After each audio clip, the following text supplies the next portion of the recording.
Des chars calcinés, des maisons écroulées, des arbres brûlés. Nous sommes au camp du régiment blindé d'Impila. Et c'est ici l'épicentre de l'explosion de dimanche dernier. Une explosion qui a causé la mort de plusieurs personnes. Des décombres se dégagent une odeur de cadavres en décomposition.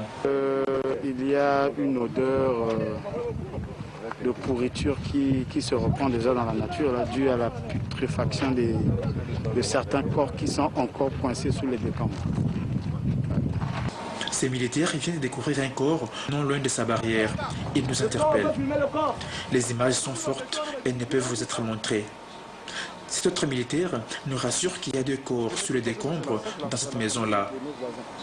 La maman est sortie, elle est allée succomber à l'hôpital parce que deux pieds coupés, elle est morte par hémorragie. Donc il y a 2 bébés qui traînent là, mais c'est difficile de les sortir là parce qu'il faut dégager tout ce qui est là comme décombres pour qu'on sorte les 2 corps qui sont là. Et voilà.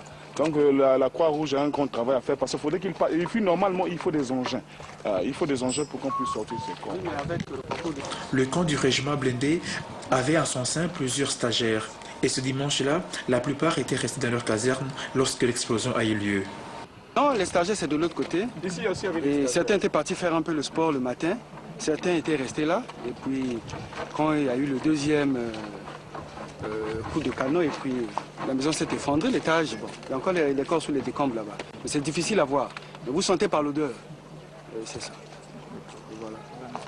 C'est comme ici, La zone reste dangereuse et toujours interdite au public, ce qui rend la fuite difficile. Ce que nous déplorons, nous avons encore des collègues militaires, dès que ceux qui étaient au poste de police de l'intendance, les corps sont encore là, vous voyez même, vous avez filmé les images.